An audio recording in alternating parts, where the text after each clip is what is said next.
Ce matin, Sylvie et moi, on accueille un ami, un littéraire, oui, un homme qui porte des causes depuis des années et qui, avec les impatients, entre autres, fait un travail absolument magnifique, entouré d'une équipe tout aussi magnifique. Et ce matin, on va parler de sa plus récente parution, qui est présentée chez Édito, 3 saisons et un flux de lumière. D'abord, bonjour Alain et bienvenue. Bonjour Alain. Bonjour Sylvie, bonjour Winston. Je suis content d'être avec vous deux. Ah, nous Et aussi. toi, tu accompagnes avec ton air sereine. Ah oui, merci. Je le suis, je le confirme. On mérite ça. Écoute, un petit extrait. OK. J'ai vieilli. J'ai franchi la porte d'une nouvelle saison. Déshabillé petit à petit de quelques feuilles que le vent emporte sans réserve, j'expérimente des façons de bien me tenir debout. Comment se voir graduellement dépouillé de quelques avantages et plaisirs et à la fois pouvoir se sentir au sommet de cette expérience qu'est la vie? Voilà la question. Et ça, c'est sûr. Mhm. Ça C'est une parle bonne de question. quoi, ce livre, Alain? Bien, en fait, il y a 3 chapitres. Il y a l'hiver, le printemps et l'automne. En fait, je dis dans le prologue que Bébé Lou, qui est au printemps de sa vie, c'est la seule personne de mon entourage que je connaisse qui se rend dans l'arrière-cour de la maison et avec des branches et de la boue, il arrive à construire des châteaux. Bébé De loup, l'autre côté, qui? c'est mon filleul. Ah, ok. Merci. Et de l'autre côté, il y a maman qui vient de rentrer dans son hiver. Elle sort de moins en moins, mais elle voyage de l'intérieur. Et elle se plaît à dire que son coffre à souvenirs est à ras-bord, mais qu'il y a toujours de la place pour des moments de tendresse et des rayons de lumière. Et le soir, elle rentre dans sa chambre, elle enroule son chapelet autour de ses doigts, elle plie ses ailes et rentre dans son cocon. Puis il y a moi qui frappe à la porte de mon automne. Et avec le temps, je réalise que j'ai érigé des murs et j'ai tracé des frontières. Et si je veux, un jour, comme ma mère, entrer paisiblement dans un cocon, je n'aurai d'autre choix que de revisiter mon printemps pour réapprendre à bâtir des châteaux avec rien. C'est Donc, tellement beau.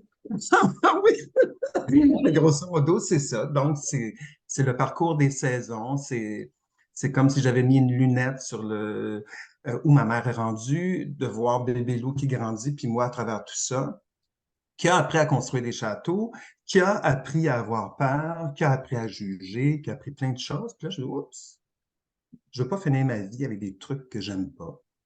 Donc, je dois m'alléger, je dois aller à la rencontre de moi-même pour éventuellement rentrer paisiblement dans un cocon. Donc, c'est un peu ça le thème du livre. Question pour toi, Alain.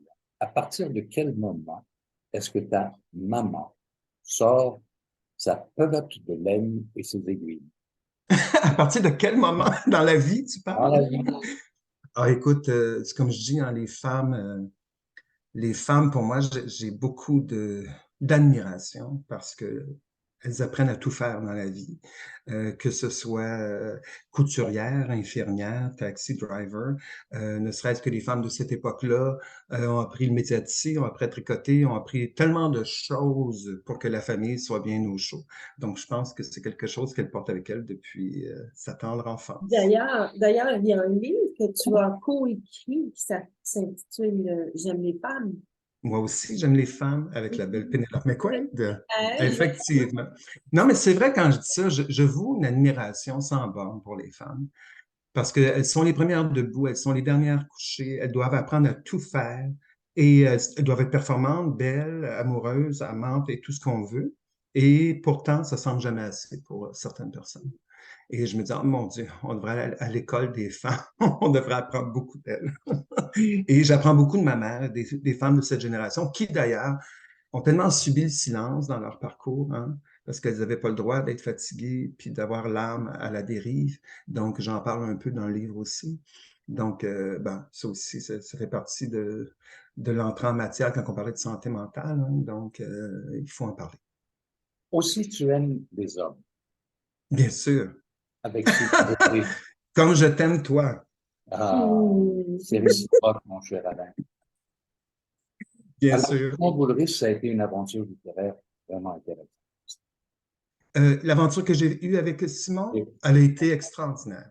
dans le sens que quand j'avais vu à la télévision, il me semble que c'était Radio-Canada, des gens de l'État islamique capturer un homme en raison de son homosexualité, le hisser en haut d'une tour, lui bander les yeux et devant un public impassible, basculer en bas de la tour. Je ne sais pas pour quelle raison, mais des fois, il y a des moments, il n'y a pas de petits moments dans la vie, il y a des moments qui arrivent au bon moment.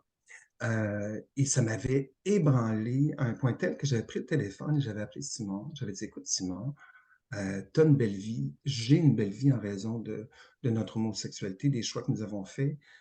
Mais j'ai dit, moi, quand je vois des choses comme ça, quand j'entends des gens qui se font battre à la sortie d'un bar, quand j'entends que des jeunes en région n'ont pas de modèle, puis ils vont se suicider, ça me fait de la peine.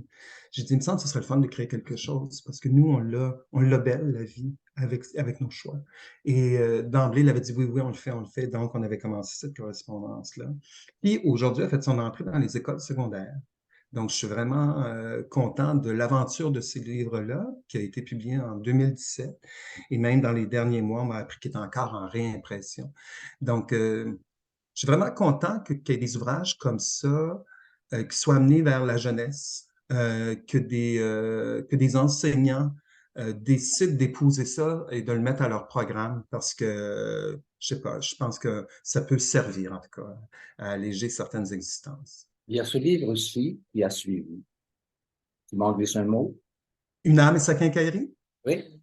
Bien sûr. Ben, écoute, ce livre-là, Une âme et sa quincaillerie, pour moi, c'est mon bébé parce que ça a été le premier livre que j'ai écrit. On a beau aimer lire, mais écrire un livre, on ne sait jamais trop comment s'y prendre, comment faire. Et, euh, et aujourd'hui, ben, je suis content parce que il est best-seller au Québec. Il vient d'être réédité après 8 ans. Il a même été au programme d'université. Donc, il a fait un bout de chemin assez incroyable. Encore aujourd'hui, on me demande de faire des conférences en lien avec la santé mentale. Donc, il a fait beaucoup écho. Et ce livre-là, en fait, il y a 3 chapitres. Donc, il y a ma mère. Je revisite la vie de ma mère à travers sa maladie mentale. Le deuxième, c'est mon père. Je revisite la vie de mon père à travers ses 3 derniers mois d'existence où je l'ai accompagné. Et le dernier chapitre, c'est moi. Donc, la quarantaine, le silence qui occupe, c'est mon regard sur l'existence par rapport à ce que j'ai reçu de mes parents. Et dans chacun de mes livres, je tiens à préciser que je demande toujours aux impatients de les illustrer. Donc, je leur envoie quelques thèmes et en atelier, ben, ceux qui acceptent, bien entendu, qui ont le goût, ben, ils font des œuvres qui sont ajoutées, en fait, à l'ouvrage. Donc, c'est toujours un plaisir pour moi de les emmener dans mes projets. Justement, tu parles des impatients. Il faut souligner la dévotion, le travail que tu as fait au sein des impatients. Parle-nous un peu d'abord, qu'est-ce que c'est les impatients pour ceux qui ne connaîtraient pas? Ouais. Bien, c'est drôle que tu dises ça, Sylvie, parce que quand j'ai commencé à travailler à titre d'attaché de presse, ça a été le premier dossier qu'on a mis sur mon bureau. Je ne connaissais pas, il y a une vingtaine d'années. Et ben voilà, c'était pour l'exposition Parle-moi d'amour. Et je suis tombé en amour. Et c'est ça que j'ai aussi dans Une âme et sa quincaillerie. Je pense que ma mère, sans le savoir, m'a amené aux impatients. Les Impatients est un organisme qui vient en aide aux gens qui ont des enjeux de santé mentale et qui ont l'occasion de vivre des ateliers gratuits via la peinture, la sculpture, le dessin, le chant, la danse et tout ça. Aujourd'hui, on est dans plus de 20 lieux de diffusion. Il y a près de 900 personnes par semaine qui ont droit à ces ateliers. Et il y a 12 ans, j'avais amené l'idée à Lorraine Palardi. Écoute, moi, je viens de la région de Drummondville. Ma mère a eu des soins à l'hôpital Sainte-Croix. La santé mentale, c'est l'affaire de tout le monde. Donc, pourquoi qu'on n'aurait pas les impatients de Drummondville? Et avec une équipe, si on a fait des rencontres, des meetings, et les premiers impatients en région sont nés ici, dans ma région. Et aujourd'hui, écoutez, on est à Sorel, Joliette, Saint-Jean-sur-Richelieu, on est en plein d'endroits. Donc, je suis content d'avoir eu cette idée-là, en tout cas d'avoir poussé le projet, si on veut. Et bien entendu, moi, bon, je pense que vous me connaissez assez. Je ne fais pas juste envoyer des communiqués de presse. Quand j'ai des idées, j'aime ça les développer, j'aime ça faire des projets. Donc, j'avais amené l'idée des coffrets de lettres d'amour. Donc, il y a toute une équipe qui s'est greffée à ça pour qu'on on réalise ça. Après ça, il y a eu la tournée de lecture de lettres d'amour dont Winston a fait partie. Il y a eu les cartes de souhait. Bon, il y a eu plein de choses, mais Il y a eu les je... soirées aussi, où Soirée il y Oui, a les soirées pyjama. ah oui, mais ça, oui, il y en a eu, parce qu'il y a aussi le Centre Filou pour lequel je Oui, donne du temps. C'est sûr que je- moi, dans la vie actuellement, bon, là, j'ai 56 ans, je suis de retour à la campagne, j'ai commencé ma pré-retraite en janvier. Il est clair que je veux donner plus de temps à ma communauté encore. J'en ai quand même donné un peu à Michelet, mais je trouve que on a une responsabilité dans la vie quand on est en santé, on a du travail, qu'on est heureux. Ben, on peut tendre la main à des gens qui en ont peut-être un peu plus besoin. Et bon, bien qu'il y ait eu il y a les impatients, puis il y a le Centre Filou, mais il y a d'autres organismes ici dans la région. Là, je commence à jeter un œil parce que je vais faire quelque chose pour eux. Ouais. Et tu n'écris pas que des livres, tu écris aussi des textes de chansons. Oui, ben ça c'est particulier parce que souvent j'ai écrit quand on me le demandait. Mhm. Mais je dirais que la plus grande collaboration que j'ai eue, c'est probablement avec Bruno Pelletier parce Mhm. que j'ai écrit sur 6 de ses albums. Bon, j'ai écrit pour Marc Hervieux, Annie Villeneuve, Martine Saint-Clair, Marie-Denise Pelletier, Marie-Pierre Perrault, en tout cas, un paquet de monde. Je suis très, très chanceux. Mais c'est ça, c'est des petits cadeaux de la vie, je trouve, parce que j'aime écrire. J'avais pas nécessairement le temps, mais quand les gens pensaient à moi, ils me disaient, oh Alain, je fais un album, j'aimerais ça que tu me fasses quelque chose. Ben, je trouvais toujours le temps de le faire. Puis on s'entend, les gens que je viens de vous nommer, qui ont tous des voix extrêmement magnifiques, qui ont un grand talent d'interprétation, ben c'est sûr que quand tu entends une de tes chansons qui est jouée à la radio, tu fais ah wow, je suis content d'avoir pris le temps de le faire. Et aussi, il y a eu des belles aventures quand je pense à Bruno Pelletier un soir qui m'envoie un courriel. Puis le sujet, c'était en passant, faut que j'ouvre ça. Allô Alain, ce soir, j'étais en Sibérie ou en Mongolie, je me souviens plus trop. Et au moment d'entrer sur la scène, des gens réclamaient ta chanson, ma vie, ma vie. Je me disais, wow, c'est comme, de Mhm. voir quand les mots voyagent, comme des livres, une musique. Hélène Penneau disait que des gens qu'on ne rencontrera jamais dans une vie, mais qui vont nous hanter davantage que ceux qui nous entourent. C'est le cas pour moi avec Brel. C'est Mhm. vrai, hein? Il y a des gens qui nous accompagnent, qu'on ne connaîtra jamais, mais qui sont si importants dans nos vies. Donc, peut-être que je l'aurais été pour des gens, surtout quand encore aujourd'hui, on m'écrit et on dit « Ah, Monsieur La Bonté, à mon mariage, on a chanté votre chanson, j'y tenais. » Tu sais, je fais « Ah, wow, c'est cool. » C'est un gros velours, ça. Ben, c'est ça, le salaire, ça peut rendre les gens heureux. Et dans ta nomenclature, tu publies Isabelle Boulot. Mhm. Ben, moi, j'ai jamais écrit pour Isabelle. Isabelle, c'est ma grande amie. C'est ça, tu t'es occupé d'elle aussi Ben, professionnellement. j'ai travaillé avec elle, oui, à la voix, différents autres projets, puis je suis le parrain de son fils. Donc, on n'a pas nécessairement mélangé l'amitié et le travail autant que ça. Et je trouvais ça très, très sain aussi. Et Donc, il y a eu des il y a moments où elle avait plus besoin, ben, j'étais là. il y a Kim Thuy aussi que tu as accompagné. Il y a Kim Thuy pendant 4 ans. Ben, il y a un paquet de monde.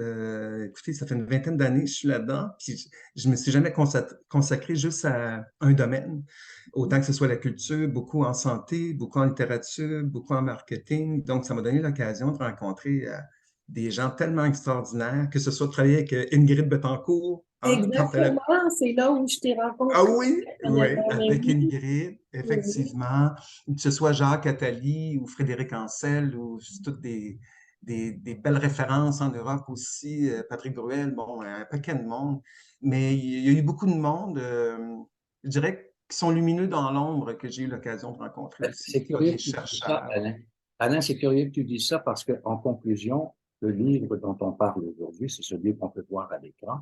Et Ouais, un des chapitres qui est venu me chercher davantage, personnellement, c'est le silence est un puits de lumière, une réflexion, une sagesse et une philosophie en même temps qui est assez exceptionnelle. ouais, ah, Là-dessus, merci. là-dessus, je voudrais te remercier Et rappelez que très souvent aussi, tu es dans à peu près tous les salons du livre pour des dédicaces et pour des rencontres avec ton lectorat. Et je Oui. pense que ça aussi est assez lumineux comme photo avec ces livres qui t'entourent. Écoute, Et moi, je dirais à tous ceux qui n'ont jamais rencontré Alain, de le faire au moins une fois dans leur vie, d'aller à un salon du livre, d'aller jaser avec lui parce que t'es un gars tellement sympathique et Ah, c'est gentil. on a juste le goût d'en connaître plus sur toi. Alain, on t'embrasse, on te souhaite un bel Merci, été Alain. dans ta maison à la Merci. campagne avec les oiseaux qui t'accompagnent le matin pour écrire tes chansons. Alors, Et porte-toi moi, bien. je vous attends à la campagne. Merci, Alain. À OK. très bientôt. Merci.